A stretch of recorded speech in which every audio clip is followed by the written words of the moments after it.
Stardom ಬರೋದು easy ಅಲ್ಲ. ಬಂದ್ಮೇಲೆ ಅದನ್ನ ಉಳಿಸ್ಕೊಳ್ಳುವಂಥದ್ದು ಈಸಿ ಅಲ್ಲ. ಬಹಳಷ್ಟು ಕಷ್ಟ ಇದೆ ಈಗ.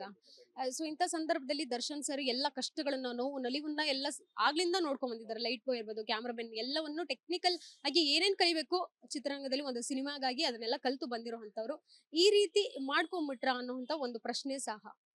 ಮೇಡಮ್ ಅದೇ ಈಗ ಹೇಳಿದ್ನಲ್ಲ ಮೇಡಮ್, ಒಂದು ತಪ್ಪು ನಡಿಬಾರ್ದಾಗಿತ್ತು, ಅದು ನಡೆದು ಹೋಗ್ಬಿಟ್ಟಿದೆ. ಸೊ ಅದು ತಪ್ಪುನಾ ಸರಿನಾ ಅನ್ನೋದು ಇನ್ನೂ ನಮಗೆ ಕ್ಲಾರಿಟಿ ಇಲ್ಲ. ಸೊ ಅದು ಮುಂದಿನ ದಿನಗಳಲ್ಲಿ ಗೊತ್ತಾಗೇ ಆಗುತ್ತೆ. ಸೊ ಆ ತಪ್ಪು ಮಾಡಿದ್ರೆ ಅದಕ್ಕೇನು ಕಾನೂನಿದೆ, ಆ ಕಾನೂನು ರೀತಿಲಿ ಕಾನೂನಿಗೆ ಯಾರು ದೊಡ್ಡವರಲ್ಲ ಮೇಡಮ್. ಈಗ ಕಾನೂನು ಏನಿದೆ ಅದನ್ನ ಫೈಟ್ ಮಾಡಿ, ಸೊ ಆ ಒಂದು ಇದರಿಂದ ಆಚೆ ಬಂದು ಮತ್ತೆ ಕನ್ನಡ ಇಂಡಸ್ಟ್ರಿಗೆ ಒಂದು ಮೈಲಿಗಲ್ಲಾಗಿ ನಿಲ್ತಾರೆ ಅನ್ನೋ ಒಂದು ನಂಬಿಕೆ ನನಗಿದೆ ಮೇಡಮ್.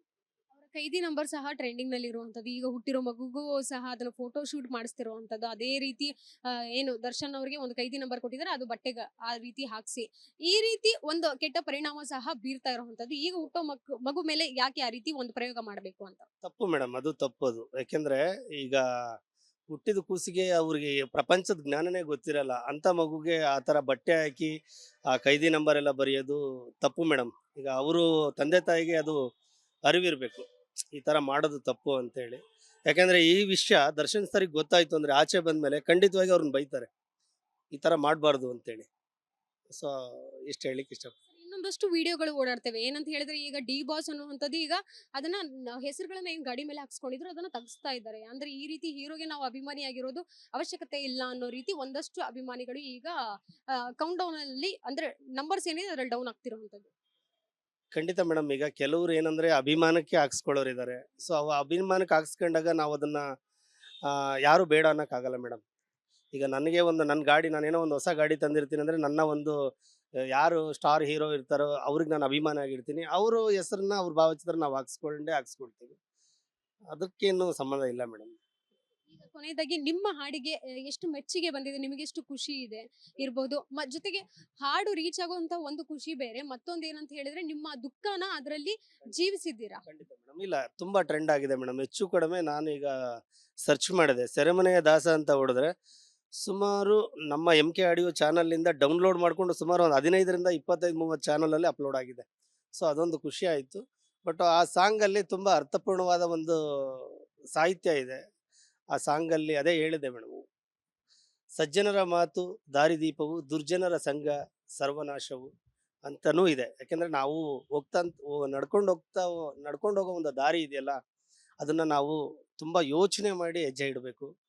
ಸೊ ಇನ್ನು ಮೇಲೆ ಇದು ಯಾವುದೇ ರೀತಿ ಘಟನೆ ಆಗಲ್ಲ. ನಮ್ಮ ದರ್ಶನ್ ಸರ್ ಮತ್ತೆ ಬರ್ತಾರೆ, ಮತ್ತೆ ದೊಡ್ಡ ಮಟ್ಟದಲ್ಲಿ ಒಂದು ಟ್ರೆಂಡನ್ನು ಕ್ರಿಯೇಟ್ ಮಾಡ್ತಾರೆ ಅಂತ ನಾನು ಈ ಮೂಲಕ ಹೇಳಕ್ಕೆ ಇಷ್ಟಪಡ್ತೀನಿ.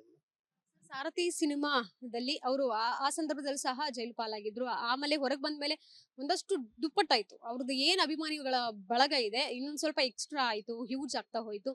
ಇವಾಗ ಸಹ ಅದೇ ರೀತಿ ಘಟನೆ ಮತ್ತೆ ಅವಲಂಬಿಸುತ್ತೆ ಅಂತ ಹೇಳ್ಬೋದು. ಯಾಕಂತ ಹೇಳಿದ್ರೆ ಸೋಷಿಯಲ್ ಮೀಡಿಯಾದಲ್ಲಿ ದಿನದಿಂದ ದಿನಕ್ಕೆ ವಿ ಸಪೋರ್ಟ್ ಡಿ ಬಾಸ್ ಅನ್ನುವಂತ ಒಂದು ಹ್ಯಾಶ್ ಟ್ಯಾಗ್ ಇರ್ಬೋದು, ಒಂದು ಪೇಜ್ಗಳಿರ್ಬೋದು, ತುಂಬಾ ಸೆನ್ಸೇಷನ್ ಕ್ರಿಯೇಟ್ ಮಾಡ್ತಿವೆ. ಖಂಡಿತ ಖಂಡಿತ ಮೇಡಮ್.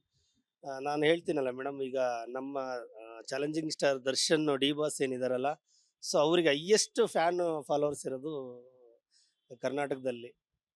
ಹೈಯೆಸ್ಟ್ ಫ್ಯಾನ್ಸ್ ಅಂದರೆ ಅದು ಹೇಳಕ್ಕೆ ಆಗಲ್ಲ ಮೇಡಮ್. ಸೊ ಅದೇ ರೀತಿ ಈಗ ಅವರು ಆಚೆ ಬಂದಾಗೂ ಕೂಡ ದೊಡ್ಡ ಮಟ್ಟದಲ್ಲಿ ಒಂದು ಅಭಿಮಾನಿ ಬಳಗನೆ ಬರುತ್ತೆ ಮೇಡಮ್ ಅವ್ರ ಜೊತೆಗೆ.